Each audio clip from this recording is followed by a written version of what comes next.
pelo privilégio de estarmos reunidos hoje para concluirmos o estudo do livro de Jonas. E eu quero convidar você para abrir o texto, em Jonas, capítulo 4, versos de 1 a 11.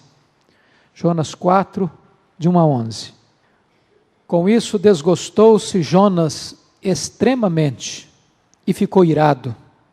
E orou ao Senhor e disse: Ah, Senhor, não foi isso que eu disse, estando ainda na minha terra?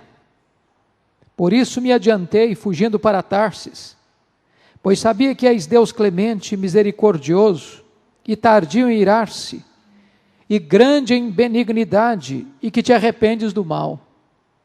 Peço-te, pois, ó Senhor, tira minha vida, porque melhor me é morrer do que viver. E disse o Senhor: É razoável essa tua ira? Então Jonas saiu da cidade e assentou-se ao oriente da mesma, e ali fez uma enramada, e repousou debaixo dela à sombra, até ver o que aconteceria à cidade. Então fez o Senhor Deus nascer uma planta que subiu por cima de Jonas, para que fizesse sombra sobre a sua cabeça, a fim de o livrar de seu desconforto. Jonas, pois, se alegrou em extremo por causa da planta.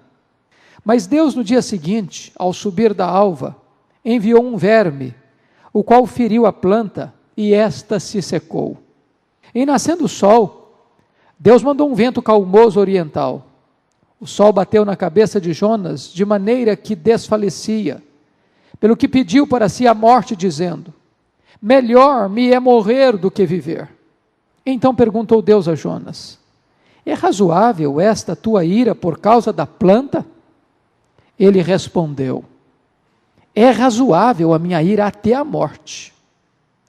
Tornou o Senhor: Tens compaixão da planta que te não custou trabalho, a qual não fizeste crescer, que numa noite nasceu e numa noite pereceu? E não hei eu de ter compaixão da grande cidade de Nínive, em que há mais de 120.000 pessoas, que não sabem discernir entre a mão direita e a mão esquerda, e também muitos animais? Que Deus nos abençoe, queridos. Nós vamos meditar sobre o tema Jonas, um homem em crise com Deus. Jonas, um homem em crise com Deus. Nós poderíamos sintetizar o que nós já vimos até aqui da seguinte maneira. No capítulo 1, nós encontramos Jonas e a tempestade. No capítulo 2, encontramos Jonas e o peixe. No capítulo 3, Jonas e a cidade. E agora, capítulo 4, Jonas e o Senhor.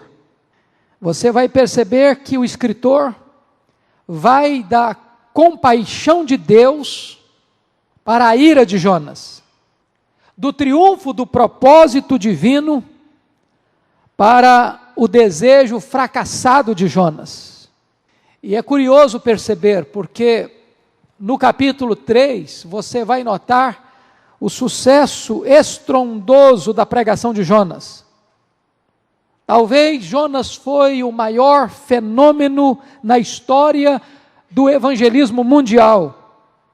Nunca houve tamanho sucesso na evangelização como aquela experimentada por Jonas em Nínive. Entretanto, ele não se alegra com o seu trabalho, com os resultados da sua pregação, porque sua mentalidade estreita, exclusivista, preconceituosa, priva Jonas de alegria, e ele se enche então de ira. Já que os ninivitas não morreram, ele quer morrer. Eu acredito que esta mentalidade exclusivista, ela ainda está presente hoje. Há muitos segmentos religiosos que pensam que podem lotear o céu e parecem ser os únicos detentores da graça de Deus. Querem a graça de Deus apenas para eles. E se o livro de Jonas terminasse aqui no capítulo 3, teríamos que admitir que Jonas foi tivesse sido talvez um dos maiores profetas da história, porque terminaria com o resultado esplêndido da sua pregação. Mas Deus não está preocupado apenas com resultados. Deus está atento às motivações. Por isso, o capítulo 4 parece que começa um anticlímax, conclui com um anticlímax. Porque depois de um resultado tão estupendo, Deus abre a cortina do coração de Jonas e vai revelar a nós que este homem fez a coisa certa com a motivação errada. Teve resultados estupendos, mas ele não queria esses resultados. E a palavra de Deus está nos alertando sobre o grave perigo de nós estarmos obedecendo a Deus sem alegria, sendo uma bênção para os outros, mas não usufruindo dessa mesma bênção. De tal maneira que o livro de Jonas termina não falando apenas da conversão dos ninivitas, mas também abordando a rebelião de Jonas. Enquanto os pagãos se derretem, Jonas se endurece.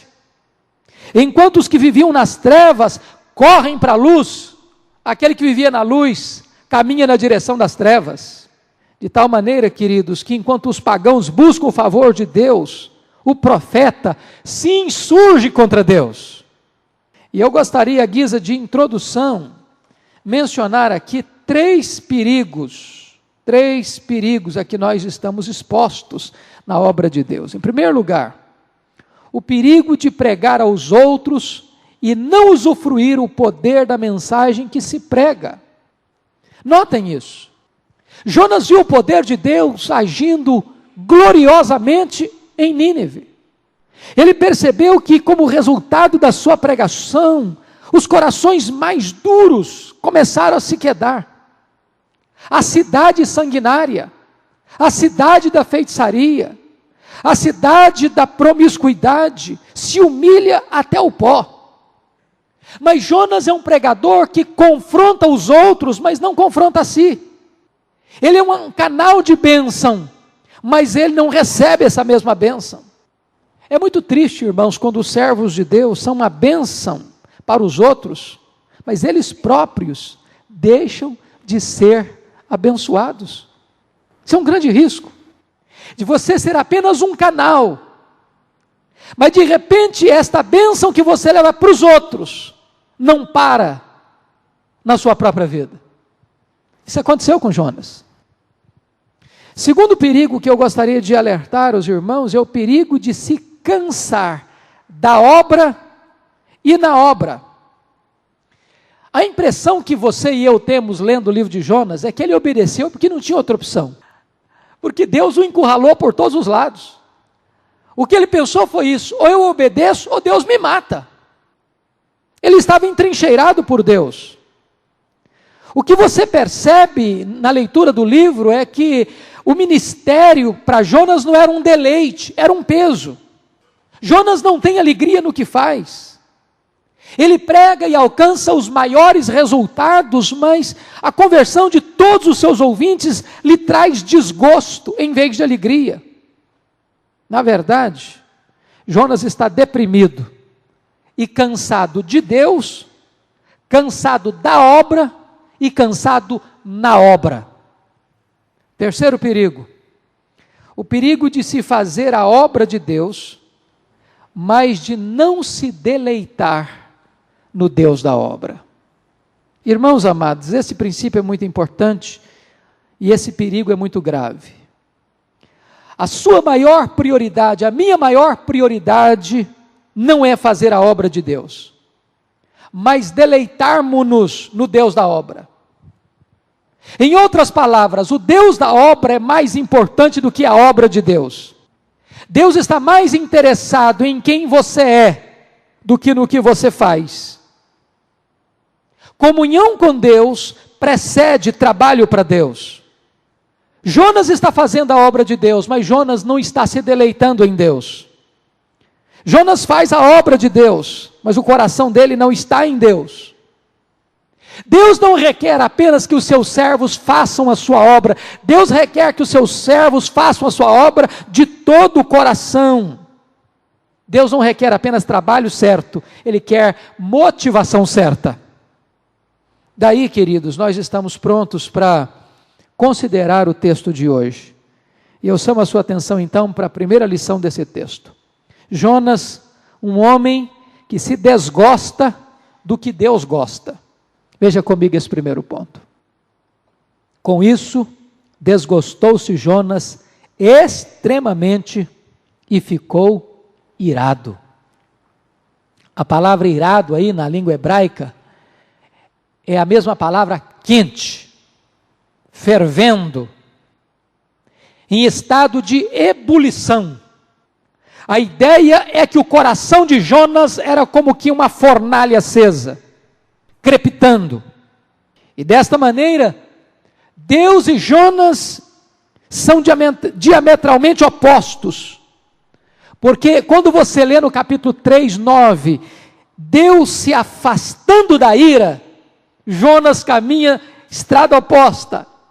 Ele se aproxima da ira. No mesmo momento em que Deus é tardio para se irar, Jonas é apressado para ficar irado. Eu pergunto a você, o que é que desgostou Jonas a tal ponto de ficar fervendo em ira? O que é que irritou tanto esse homem? O que o perturbou a tal ponto? Nós podemos ver duas respostas. Porque é claro que você tem que conectar o começo do verso 4 com o final do capítulo 3. Com isso, desgostou-se Jonas. Com isso o quê? Com o que ele acabara de dizer no verso 10 do capítulo 3. O que tinha acontecido? Viu Deus o que fizeram, como se converteram de seu mau caminho, e Deus se arrependeu do mal que tinha dito lhes fazer e não o fez. Então, o que levou Jonas a se irar? Duas coisas. Primeiro, a conversão dos ninivitas, está aí no capítulo 3, 10. Viu Deus o que fizeram, como se converteram de seu mau caminho.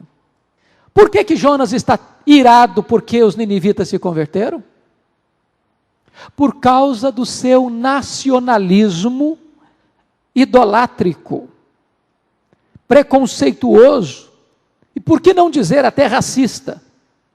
Jonas amava tanto a Israel, que ele odiava qualquer povo que pudesse se constituir em ameaça para Israel. Jonas queria a salvação de Israel, mas ele queria a condenação dos ninivitas. Ele se desgosta porque os ninivitas estão se convertendo. Ele pregou o juízo, e para surpresa dele, eles clamam por misericórdia. Ele pregou condenação, e os ninivitas buscam e clamam por misericórdia. E isso o irrita profundamente, porque isto frustra o seu projeto pessoal. A segunda coisa que o irrita está aí, no capítulo 3, 10, da parte B, e isso é que define com isso que o levou à ira, a segunda coisa é a compaixão de Deus. E Deus se arrependeu do mal que tinha dito lhes fazer e não o fez. Notem vocês, que Jonas está ardendo em ira, porque Deus afastou a sua ira. Na medida em que Deus se afasta da ira, Jonas fica irado. A ira de Jonas é como um fogo que crepita e queima, incendiado de raiva, como uma fogueira de desgosto. E por quê? Porque Deus é bom, ele está irado. Porque Deus perdoa, ele está irado. Porque Deus é benigno, ele está irado. Ele reclama, não da severidade de Deus, mas da bondade de Deus. Ele desgosta do que Deus gosta.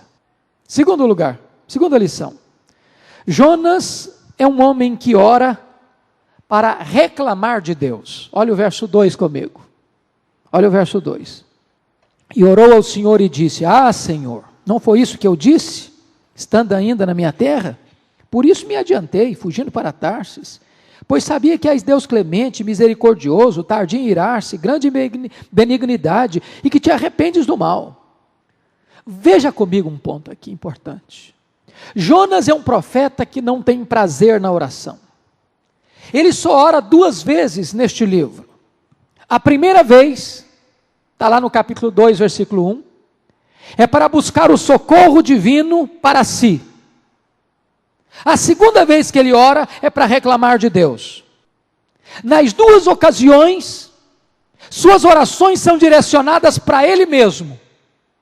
Ele não ora nem para se deleitar em Deus e nem ora para interceder pelos outros. Agora, esta última oração de Jonas é dolorosa, porque ele ora como um pretexto para lançar no rosto de Deus a ideia de que Deus está errado e ele está certo. Notem comigo que na primeira oração, ele se alegrou com os atributos de Deus. Por quê? Porque esses atributos de Deus foram endereçados para salvá-lo de uma morte iminente no ventre de um grande peixe. Mas agora, ele ora com desgosto, acusando a Deus desses mesmos atributos, porque Deus emprega agora esses atributos para salvar os outros. Quando se trata de salvar a ele está feliz. Quando se trata de salvar os outros, ele está infeliz. Agora, existe certamente uma distinção entre a primeira e a segunda oração. Poderíamos dizer que ele fez a melhor oração no pior lugar, no ventre do peixe, porque pelo menos ele pede clemência e misericórdia. E ele fez a pior oração no melhor local, porque ele fez a pior oração em Nínive, o centro da vontade de Deus para a sua vida, e onde Deus estava realizando os maiores milagres, a conversão de centenas de milhares de pessoas. Na primeira oração, ele pede a Deus, com o coração quebrantado, para que Deus o salvasse. Na segunda oração, ele pede a Deus com o coração irado, para que Deus o matasse. Por que ele foge de Deus, à luz do verso 2? Ah, Senhor, não foi isso que eu disse? Estando ainda na minha terra? O que leva Jonas a fugir de Deus para Tarsis, não era o medo da morte, mas era o medo que os ninivitas não morressem. Esse era o medo dele. Jonas não ora para entrar na sala do trono, como cantamos hoje, e banquetear-se na intimidade de Deus. Ele ora para assacar contra Deus amargas acusações. Que coisa triste. Ele está reclamando de Deus, porque Deus salva, porque Deus perdoa. O que leva esse homem a se encher de ira? Vamos ver o verso 4 aí, verso 2, em primeiro lugar, olha aí. Por isso me adiantei fugindo de Tarsis, pois sabia, primeiro, que és Deus clemente. Ele está irado por causa da clemência de Deus. O que é a clemência de Deus? Este santo atributo da excelência moral de Deus, onde Ele é paciente e benigno em suas obras e em suas ações. Jonas perde o controle, porque Deus é imutável no seu plano eterno de salvar pecadores arrependidos. Em outras palavras, Deus é benigno. Segundo lugar, ele está irado por causa da misericórdia de Deus, e misericordioso, está aí no verso 2. O que é misericórdia? Misericórdia é quando Deus não dá a você e a mim o que nós merecemos. Nós merecemos o juízo e Deus nos dá graça. Nós merecemos a condenação e Deus nos justifica. Nós merecemos o juízo e Deus nos perdoa. Note que Jonas está ardendo em ira porque Deus é cheio de misericórdia. Terceiro lugar, por que ele está irado? Ele está irado porque Deus é tardio em irar-se. Se Deus é lento em se irar, Jonas é rápido em se entregar à ira. Ele caminha em direção oposta à ação de Deus. Isso é maravilhoso ler na Bíblia, irmãos. Deus não condena ao pecador antes de oferecer a ele uma chance de arrependimento. Antes das taças do juízo serem derramadas, as trombetas da graça são tocadas.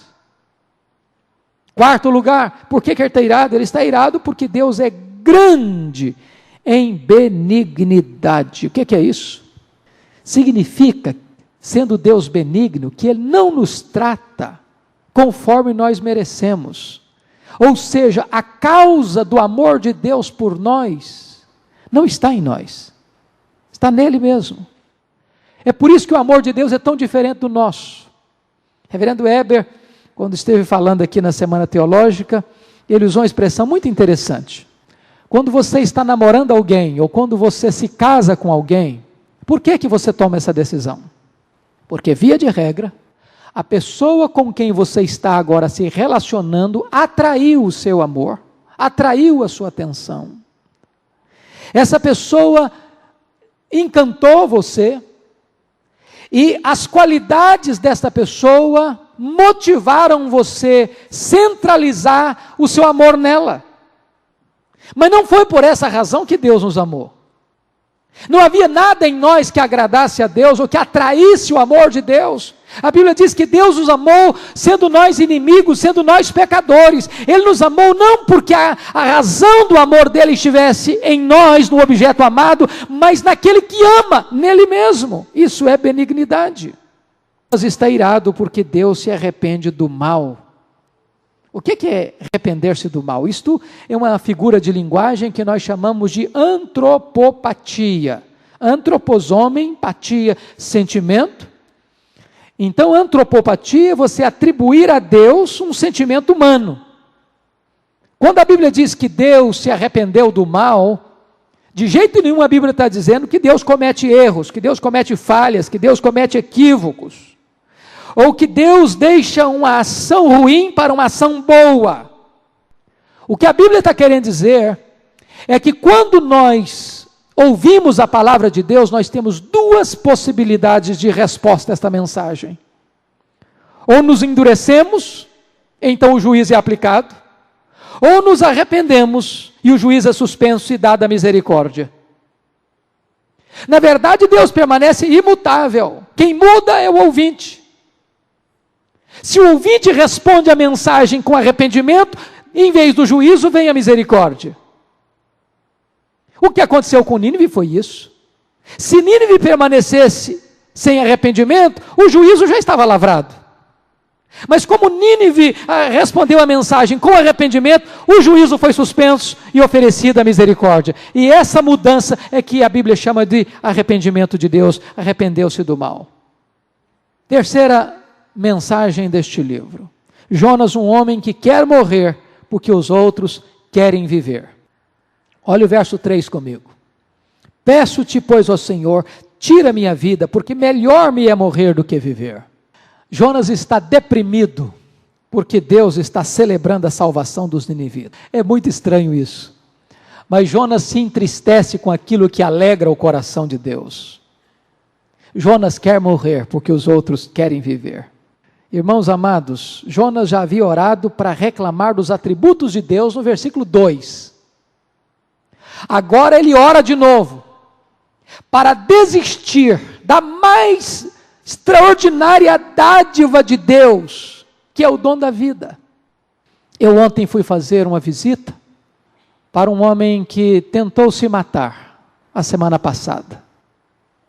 E eu cheguei no seu quarto, ele me recebeu com um sorriso, me contou a história do seu drama, da sua angústia, do seu desespero. E eu perguntei para ele, que lição você tirou de tudo isso? Do seu pai ter aparecido, quando ele já estava quase desfalecendo, enforcado com a camisa. Ele me respondeu, a lição que eu aprendi é que eu nunca posso jogar fora a maior dádiva de Deus, o dom da vida.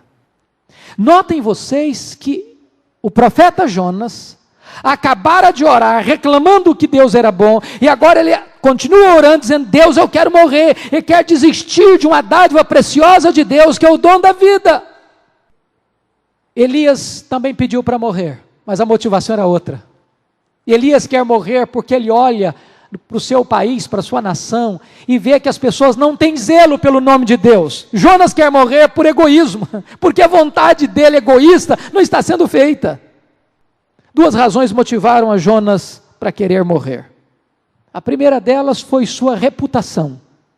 De certa forma, Jonas deve ter curtido no coração, por não ter feito uma leitura correta da palavra de Deus, porque a palavra de Deus em Deuteronômio diz que se um profeta falar e a sua profecia não se cumprir, ele é considerado um falso profeta. E ele chega em Nínive e prega um juízo irremediável. Dentro de 40 dias, e Nínive será subvertida. E o povo se arrepende, o povo se converte.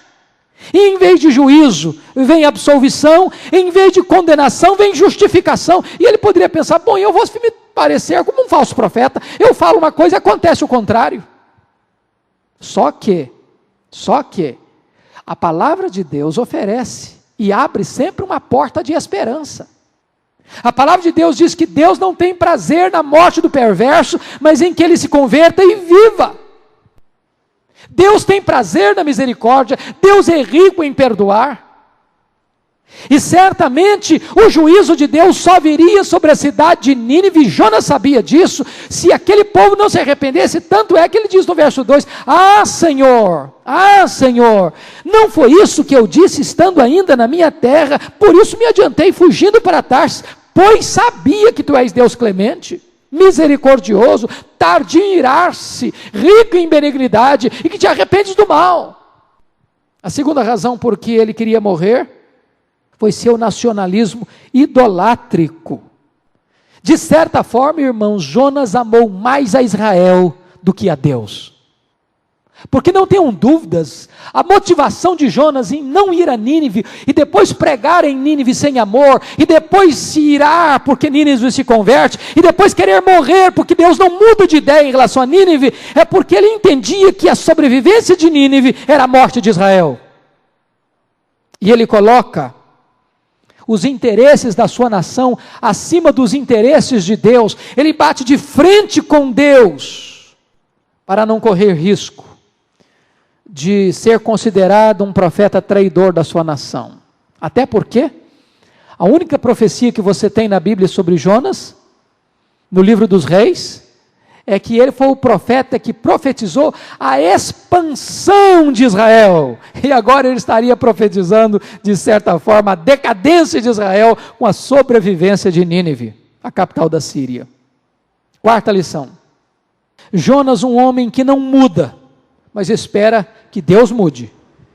Olha comigo os versos 4 e 5.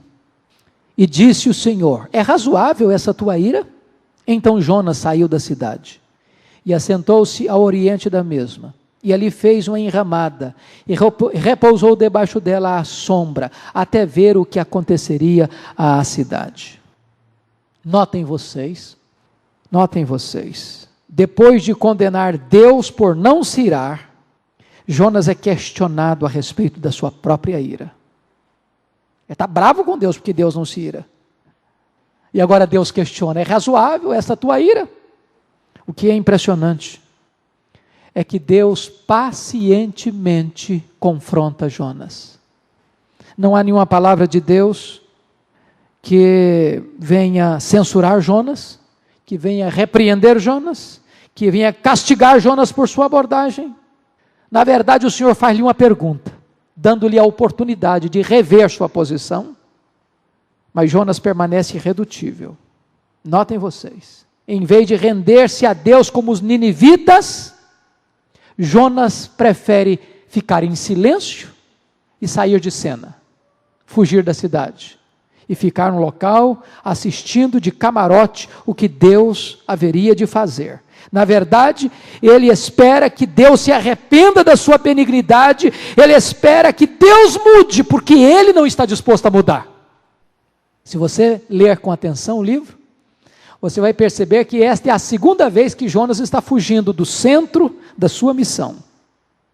A primeira vez, ele foge de Nínive para Tarsis. A segunda vez agora, ele foge de Nínive para sua cabana, como que para assistir de camarote o que haveria de acontecer à cidade. Notem vocês que ele deve ter se ausentado de Nínive antes de cumprir os 40 dias. Diz a Bíblia que ele percorreu, a caminhada em Nínive era uma caminhada de 3 dias, ele percorreu o primeiro dia, e não precisou mais, porque a mensagem se alastrou como rastilho de pólvora. Chegou ao rei, o rei baixa um decreto exigindo que todos, dos pequenos, dos grandes aos pequenos, até os animais, todos se curvassem, todos se humilhassem, todos jejuassem. E então ele foge de cena, irado, faz uma cabana, mesmo numa situação desconfortável, e fica esperando até completar os 40 dias. E nesse tempo todo, ele está esperando que Deus mude de ideia, que Deus deixe de ser misericordioso, que Deus reverta o quadro e mande fogo e enxofre sobre a cidade de Nínive. Olha que coisa estranha. Ele foge de Nínive exatamente no momento em que Nínive corre para os braços de Deus. Ele poderia ter permanecido na cidade, abençoado aquele povo, no sentido de ensinar-lhe a palavra, de ensinar sobre a graça, de ensinar sobre a misericórdia, de receber aquele povo e dizer do plano de Deus, que o seu amor alcançasse todos os povos. Jonas torna-se imutável em sua rebeldia, porque Deus é imutável em sua bondade. Jonas não quer mudar, mas espera que Deus mude. Quinta lição. Jonas, um homem que se desgosta quando os outros são abençoados, mas se alegra quando ele é abençoado. Olha comigo os versos 6 a 8. Então fez o Senhor Deus nascer uma planta que subiu por cima de Jonas, para que fizesse sombra sobre a sua cabeça, a fim de o livrar de seu desconforto. Jonas, pois, se alegrou em extremo por causa da planta.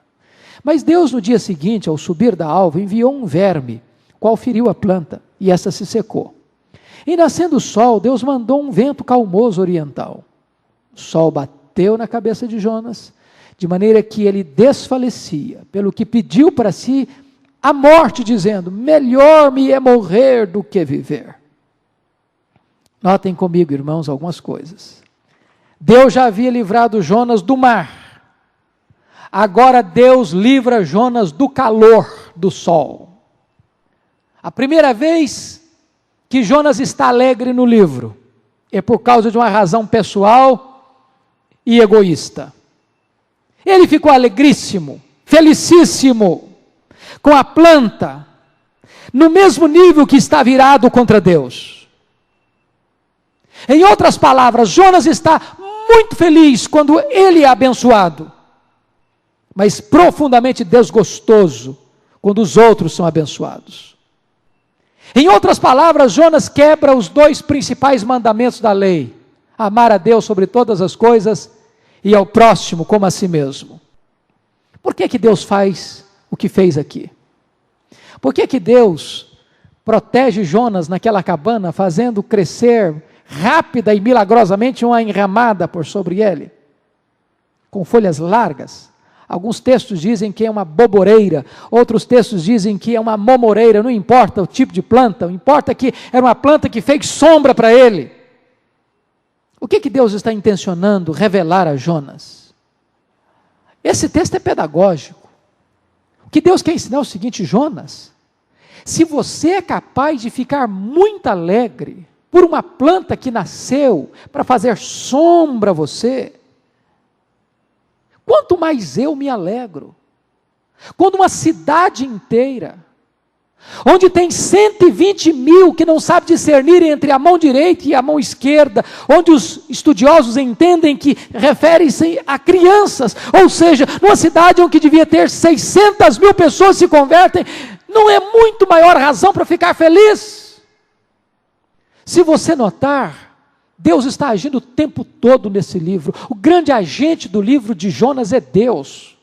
Foi Deus quem mandou a tempestade atrás de Jonas. Foi Deus que mandou o peixe tragar Jonas. Foi Deus que mandou o peixe vomitar Jonas. Foi Deus que mandou Jonas de volta a Nínive. Foi Deus quem converteu o coração dos ninivitas. Agora é Deus quem faz a planta brotar e crescer. É Deus quem manda um verme para destruí-la. É Deus quem manda o vento calmoso.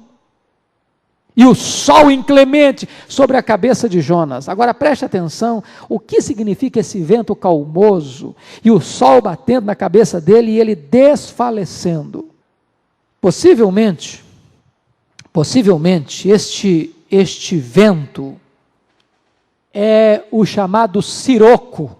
O siroco é um vento quente, é um sopro quente, quase sufocante, que atinge aquela região, elevando a temperatura para mais de 45 graus.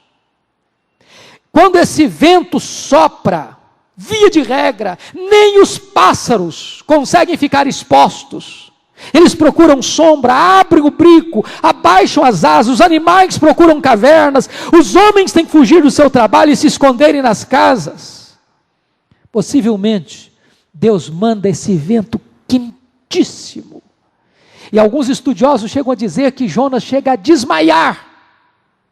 Alguns chegam a pensar que ele era calvo, e o sol foi tão forte que ele não suportou, ele desfaleceu. E Deus estava ensinando uma lição. Jonas, se você é capaz de se desesperar por alguns momentos de sol quente sobre a sua cabeça, não iria eu me importar com milhares de pessoas que iriam perecer no fogo do inferno, na condenação eterna? Será que você se importa de sofrer um minuto e não se importa de uma multidão perecer eternamente? Queridos irmãos, se Jonas está desgostoso com a vida a ponto de querer morrer porque uma planta nasceu e no dia seguinte pereceu, será que ele não deveria se alegrar pela conversão das pessoas? Se Jonas foi capaz de se importar com a planta que secou, a qual ele não fez crescer, não deveria Deus ter prazer na salvação de milhares de pessoas? O que está acontecendo aqui é que as coisas aconteceram na contramão da expectativa de Jonas. Ele pregou que Nínive seria destruída, e Deus destrói não Nínive, Deus destrói a planta que estava sendo razão de conforto para ele. E Deus está trabalhando com Jonas. Jonas, se você é capaz de sentir compaixão por uma planta que você não fez crescer, que você não trabalhou para ela surgir, será que você não tem capacidade de ter compaixão por milhares de pessoas? Penúltima lição. Jonas, um homem que ama mais as coisas do que as pessoas. Versículos 9 e 10, olha comigo. Então perguntou a Deus a Jonas: é razoável a tua ira por causa da planta? Ele respondeu: é razoável a minha ira até a morte. Tornou o Senhor: tens compaixão da planta que te não custou o trabalho, a qual não fizeste crescer, que numa noite nasceu e numa noite pereceu? Duas vezes o texto relata a ira de Jonas, duas vezes Jonas pede para si a morte. Da primeira vez, ele ficou irado porque Deus não destruiu os ninivitas. A segunda vez, ele ficou irado porque Deus destruiu a planta. Em outras palavras, Jonas teria se alegrado com a destruição das pessoas e com a preservação da planta. Em outras palavras ainda, Jonas amava mais as coisas do que as pessoas.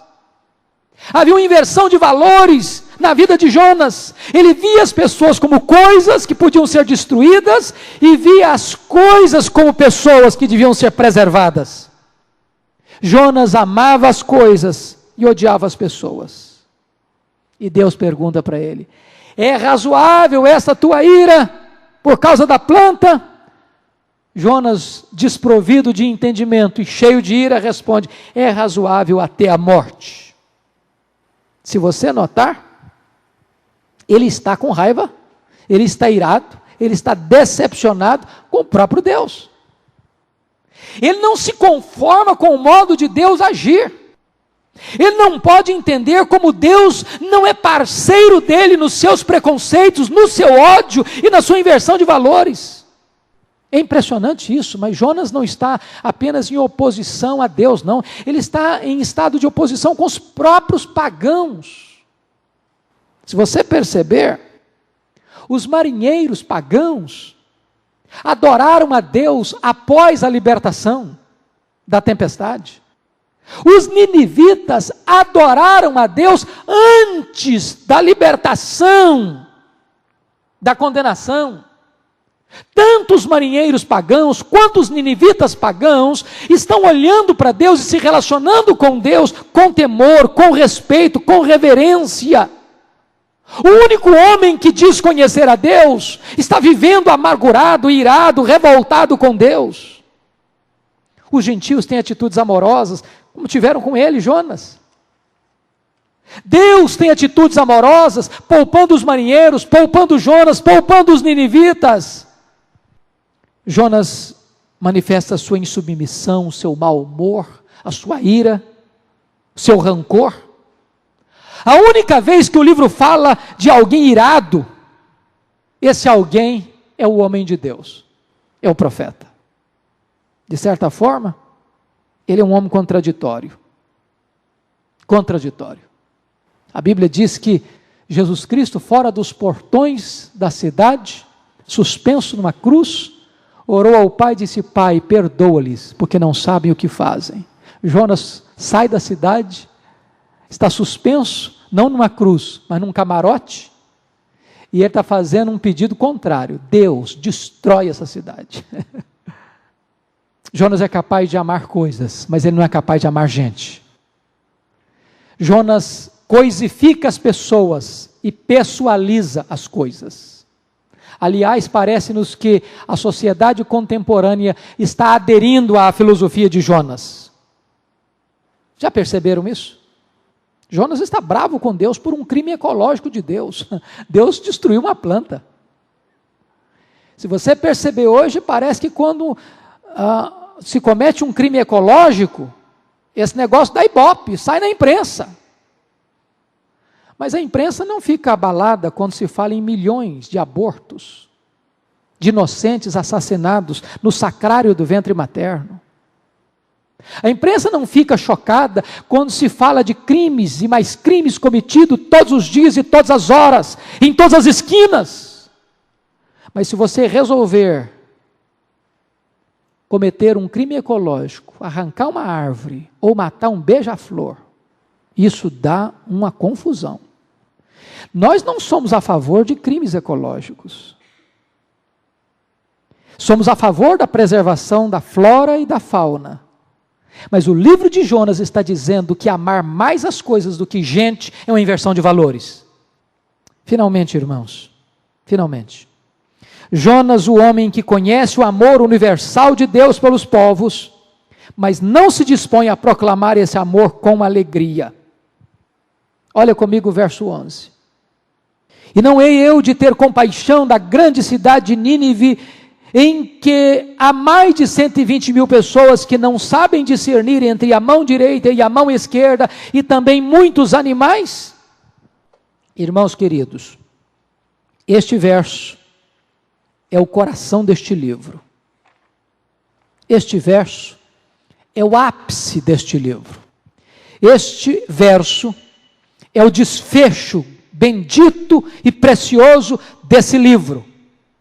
Na verdade, quando chega a esse ponto, o livro termina.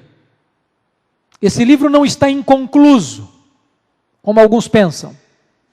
Ele termina com uma pergunta, e você não sabe que resposta que Jonas deu. Nem você nem eu sabemos se Jonas fez cessar a sua ira, ou se ele continuou amargo o resto da vida. Mas Jonas não respondeu, porque essa resposta precisa ser dada por você e por mim. Jonas não está distante de nós 2.700 anos. Jonas está dentro de nós. Jonas mora debaixo da nossa pele. O coração de Jonas bate no nosso peito. O sangue de Jonas corre nas nossas veias.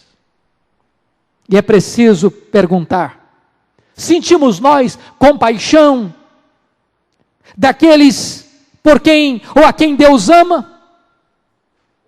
Temos nós disposição de levar a palavra de Deus para aqueles por quem Cristo morreu? O nosso coração se quebranta pelas mesmas coisas que tocam o coração de Deus?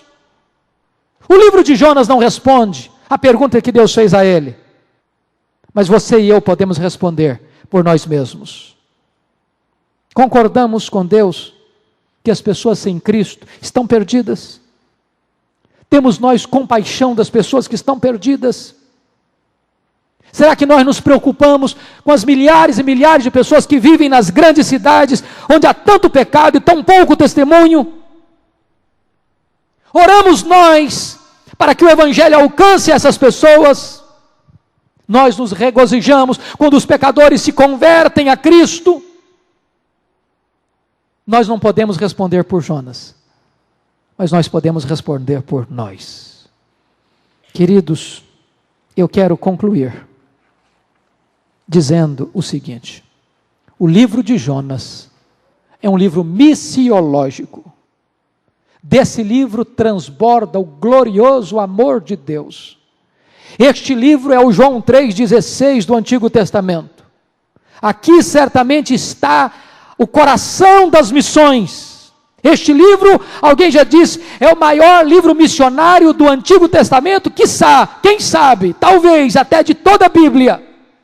Ele foi escrito para revelar o amor de Deus para todos os povos. O livro de Jonas prefigura a pregação do Evangelho sobre toda a terra. A história desse homem, a história de Nínive, nos é narrada por causa daquilo que nos revela a respeito de Deus. Deus pretende que você e eu entendamos que Ele é o Deus de amor, que Ele não é um Deus tribal, que Ele não é apenas o Deus de Israel, que Ele ama todos os povos, e que Ele deu o seu Filho para comprar com o seu sangue os que procedem de toda raça, povo, tribo, língua e nação. Esse livro foi escrito para que você e eu entendamos que Deus quer que tenhamos o mesmo amor que pulsa no coração de Deus, que tenhamos a mesma alegria com a salvação dos povos que Deus tem, que tenhamos pressa de levar esta mensagem da graça àqueles que ainda não foram alcançados pelo Evangelho da graça. Que Deus nos ajude, que Deus nos abençoe e que possamos responder positivamente a esse desafio de Deus. Vamos orar ao Senhor. Convido você para vir aqui à frente para orarmos juntos. Este é um livro que fala de missões, e missões é algo que nós podemos fazer dentro da nossa casa, na nossa vizinhança, no nosso bairro, na nossa cidade, no nosso país, no mundo, enfim. Eu gostaria que você viesse para orarmos sobre isso. Deus bendito, nosso Pai, nós te agradecemos pelo privilégio de termos estudado o livro de Jonas e de contemplarmos o teu amor por todos os povos, a ponto de amares os piores pecadores, como nós, a ponto de mandares o teu único filho para morrer na cruz em nosso favor. É maravilhoso contemplar o teu plano que alcança as nações, que não esquece, que não omite, que não faz acepção de pessoas, mas estendes este amor e esta graça àqueles que não te buscavam. Senhor, que maravilha é sabermos que fomos amados por Ti, e que Tu providenciaste os meios para que nós fôssemos alcançados por este Evangelho bendito. Te agradecemos porque um dia ouvimos a Tua palavra, porque um dia recebemos o Evangelho, porque um dia o Espírito Santo agiu em nós e mudou a nossa sorte, e tirou de nós um coração de pedra e nos deu um coração de carne, nos arrancou da morte para a vida, das trevas para a luz, da potestade de Satanás para o Teu glorioso domínio. Louvado seja o Teu nome, porque as nossas algemas foram quebradas, porque Tu nos tiraste, Deus, do cativeiro do pecado, para sermos livres, para sermos santos, para vivermos uma vida irrepreensível na Tua presença, uma vida digna do Evangelho. Ah, Senhor, nós oramos agora para que Tu nos deis a Tua compaixão, que jamais venhamos a incorrer no mesmo pecado de Jonas, de fugir da Tua presença, de ter que sofrer dolorosas consequências em virtude da sua desobediência. E mesmo, Senhor, de te obedecer e fazer a tua vontade, mas sem alegria e sem amor. Livra-nos de um coração irado, de um coração preconceituoso. Dá-nos amor por aqueles a quem tu amas. Dá-nos pressa e alegria de fazer a tua vontade, mesmo que esta vontade seja contrária à nossa. Muda a nossa, para que nós aceitemos a tua vontade, Senhor. Porque só na tua vontade há vida plena. Deus bendito, agora oramos por esta igreja, que tu santifiques a tua igreja, que tu nos dês coração de servo, coração humilde, coração manso, coração quebrantado. Livra-nos, Deus, de sermos petulantes, orgulhosos, presunçosos. Livra-nos, Deus, de nos insurgirmos contra ti, de queremos ser mais sábios do que o Senhor. Tem misericórdia de nós, ó Deus, e nos humilhe debaixo da tua poderosa mão, porque a tua palavra diz que aqueles que se humilham serão exaltados, mas que aqueles que se exaltam serão humilhados. Deus amado, aplica a tua palavra no nosso coração nesta noite, visita o nosso coração nesta noite. Tu bem conheces a vida de cada irmão, de cada irmã, de cada pessoa que entrou nesta casa hoje, Senhor. Tu sondas mentes e corações. Então, Deus, restaura a nossa sorte, traz alento de vida. Se alguém que entrou aqui triste, abatido, angustiado, que haja alívio, que haja cura, que haja, ó Deus, livramento. Assim como Ana um dia entrou na tua casa chorando, abatida, derramando a sua alma, com tristeza no coração, e tu ouviste a sua voz, e tu deste a ela uma palavra de vitória, e houve um brilho no seu rosto. Permita que nesta noite o teu povo volte para casa com alegria no coração. Se alguém aqui, Senhor, oprimido, abatido por causa do pecado, reincidindo nas mesmas quedas, Deus bendito, quebra esses grilhões, despedaça esse jugo, produz nesse coração arrependimento verdadeiro, e permita que nesta noite seja uma noite de libertação, de alforria, de volta de todo o coração para o Senhor, para que haja salvação, para que haja libertação, para que haja novidade de vida. Se alguém aqui, Senhor, enfermo das emoções, enfermo da mente, enfermo do corpo, enfermo da alma, que nesta noite, Senhor, algo novo da tua parte aconteça. Nós cremos que tu és o Deus que intervém. Nós cremos que onde tu estás, coisas maravilhosas podem acontecer. Deus, o livro de Jonas nos mostra o maior de todos os milagres, o milagre da conversão, de uma cidade inteira, sanguinária, perversa, truculenta, que se humilha ao pó. Deus faz o mesmo no nosso meio. Que haja salvação nesta casa, que quando as pessoas entrarem neste templo, elas possam perceber que tu estás neste lugar, e que tu és poderoso para salvar. Deus Santo, manifesta-te a nós, e fortalece a nossa fé, enche o nosso coração de gozo, de alegria, de contentamento na tua presença, que tenhamos deleite, ó Deus, em ti, e prazer e alegria também em fazer a tua vontade. Muito obrigado, Senhor, pela bênção de estarmos concluindo o estudo deste livro. Dá-nos prazer no estudo da tua palavra, motiva o nosso coração, dando-nos fome da tua palavra. Deus, desperta outros irmãos desta igreja para buscarem a tua face e para estarem aqui na tua casa, para juntos crescermos na graça e no conhecimento do Senhor Jesus Cristo. É a nossa súplica, Pai, em nome do Senhor Jesus. Amém.